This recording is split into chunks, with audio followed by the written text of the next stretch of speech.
Nicolas Sarkozy à peine sorti de prison, l'affaire intime qui refait surface, nouveaux détails.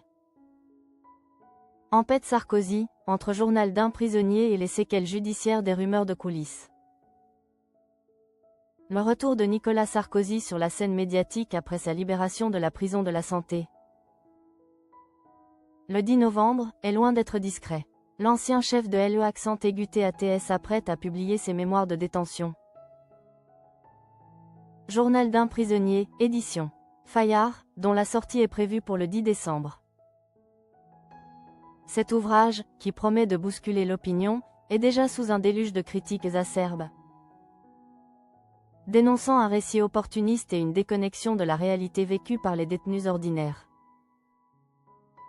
La rapidité avec laquelle ces mémoires sont publiées à peine un mois après sa sortie a immédiatement suscité l'ire de nombreux observateurs. Sur le plateau des grandes gueules, Olivier Truchot a résumé le sentiment général en estimant que Sarkozy en fait toujours trop.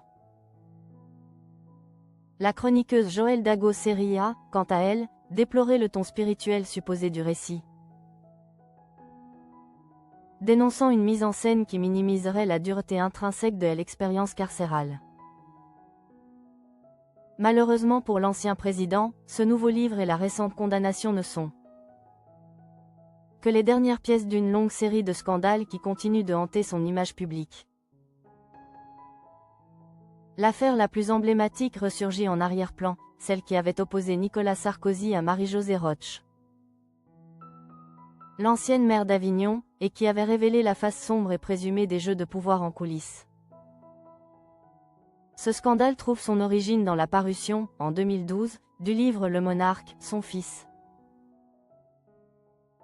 Son fief de Marie-Célie Guillaume, édition du Moment. L'ouvrage, qui se voulait une immersion dans les arcanes du pouvoir, décrivait une scène de nature sexuelle entre le protagoniste, largement inspiré de Nicolas Sarkozy, et une élue. Marie-Josée Roch, ex-maire UMP d'Avignon, s'était sentie directement et injustement visée par l'imaginaire collectif. Selon les extraits relayés par Europe 1, la scène décrivait une forme de chantage ou des insistances malsaines où le personnage inspiré de Sarkozy faisait pression. « Tu ne peux pas me laisser comme ça, tu vois bien que j'ai besoin de me détendre, allez c'est pas grand-chose. » L'élue fictive, qui s'exécutait, était dépeinte de manière accablante, une femme légère, prête à tout, sans aucune morale, qui cède pour obtenir une subvention. Cette description, qui associait le pouvoir politique à l'avilissement personnel, en échange de faveurs, a provoqué l'indignation de Marie-Josée Roch, qui a vu son honneur professionnel et personnel entaché par cette identification médiatique. Déterminée à laver son honneur, Marie-Josée Roch a porté plainte contre l'auteur et la maison des éditions, réclamant 15 000 € de dommages et intérêts. Cependant, la quête de réparation de l'ancienne maire a rencontré un mur devant la justice. La 17e chambre du tribunal correctionnel de Paris a rejeté son action en la déclarant irrecevable.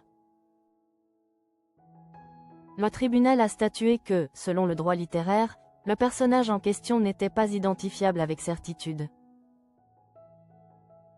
La défense a réussi à prouver que le personnage était un amalgame, et s'inspirant de plusieurs personnes, et intégrant des traits inventés, ce qui permettait d'échapper à la diffamation. Le dénouement fut un véritable coup de massue. Non seulement l'action de Marie-Josée Roch a été rejetée, mais elle a en plus été condamnée à payer 1 500 € pour frais de justice. L'éditeur, de son côté, a été débouté de sa demande de sanction pour procédure abusive. Cet échec judiciaire a souligné la difficulté extrême à obtenir réparation face à la puissance des rumeurs politiques transformées en fiction, laissant l'ancienne élue avec un sentiment d'injustice face à la brutalité des insinuations de couloir. Le retour de Nicolas Sarkozy, avec son journal d'un prisonnier, ne fait que ramener à la surface ses vieilles cicatrices, rappelant que l'héritage politique de l'ancien président est indissociable des controverses personnelles et judiciaires.